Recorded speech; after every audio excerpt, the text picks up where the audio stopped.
الناس كلها اليومين دول بتسأل الدهب هيطلع ولا هينزل؟ في اللي بيقول لك خلاص ده كده وصل اخره، وفي اللي بيقول لا ده لسه هيولع وهيكمل في الزياده. بس قبل ما اقول لك رايي خليني اقول لك الحقيقه اللي ناس كتير قوي بتغفل عنها. الدهب عمره ما كان مجرد معدن بنقيمه بالشكل ده اصلا. الدهب ده نعمه، حاجه كده ربنا خلقها من اول يوم في الارض وربط بيها مفهوم الغنى والثروه من الاف السنين يعني. وسبحان الله لو تلاحظ ان الدهب ده هو المعدن الوحيد اللي كل الحضارات اتفقت عليه، فرعنا بقى من الاف السنين للرومان للعرب ولحد دلوقتي. يعني ما اتخلقش في عصر معين مثلا، لا ده ربنا خلقه انه يبقى له قيمته ثابته في كل زمان ومكان. النهارده بقى لما نقول ان الجرام كسر ال 6000 جنيه وخلاص، الناس طبعا كلها بتقول خلاص هيقع، اصل هيروح فين اكتر من كده. بس الحقيقه ان الذهب عمره ما بينهار، هو ممكن يهدى شويه يعني ينزل تصحيح بسيط، لكن دايما بيرجع يرتد ويكمل في الطلوع. ليه بقى؟ لان قيمته مش جايه من السوق اصلا،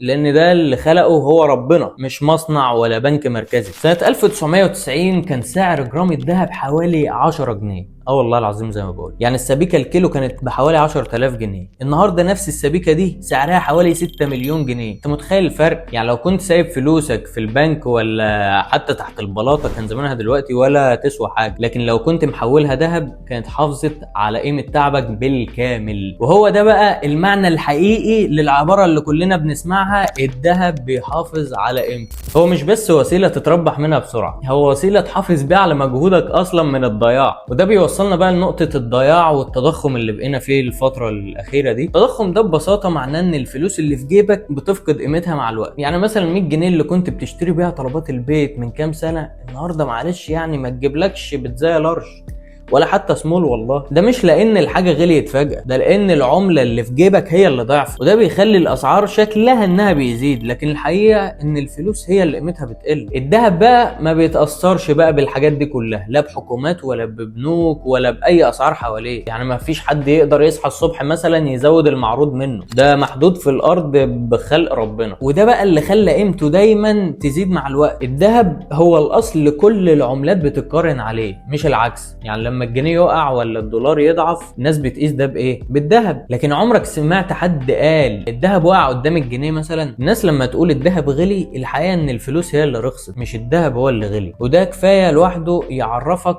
مين الثابت ومين اللي بيتغير. وعشان كده بقى هتلاقي ناس كتير طالعه على السوشيال ميديا تقول لك انت فاكر لما قلت لكم الذهب هيوصل ل 2000 جنيه من كام سنه و3000 جنيه؟ شفتوا انا كنت صح. بس الحقيقه انهم مش عباقره ولا انه خبير اقتصادي مثلا، لا دي طبيعه الذهب، ده عادي. ارجع كده كام سنة لورا، كل مرة كنا بنقول الذهب مستحيل يزيد تاني، ده كده وصل اخره. مش بيفاجئنا انه مش بس زاد، ده كسر كل الارقام اللي كانت ممكن تيجي في خيالك. وده برضو ليه؟ لان الفلوس هي اللي بتتغير، لكن الذهب من يوم ما خلقه ربنا ما اتغيرش. فاللي بيسألني النهاردة اشتري ولا استنى، هقولك لو بتفكر في المكسب السريع انسى الذهب، لكن لو بتفكر في امان طويل المدى خليك مع الاصل اللي ربنا جعله مخزن للقيمة. الخلاصة يا جماعة، الذهب مش هيقع ولا هينهار، هو ممكن يهدى شوية لكن دايما رايح لنفس الاتجاه لفوق، لان قيمته محدش هيقدر يحددها ولا يوقفها، لانها مش جاية من البشر. قيمته يعني من خالق البشر. من الاخر الذهب مش بس استثمار، الذهب آية من آيات ربنا وجزء من النظام الإلهي اللي بيحافظ على التوازن المادي في الدنيا. فعشان تفكر بقى انك تشتري 2 جرام النهاردة وتتغنى منهم بكرة والكلام ده مش منطقي. اظن انت كده فهمت كل حاجة وفهمت يعني ايه ذهب. سيبك بقى تفكر مع نفسك، وانا كده عملت اللي عليا الصراحة. كل اللي عليك بقى انك تعمل لايك وشير عشان غيرك يستفاد، لان دي قيمتها بقى عندنا بقى ذهب.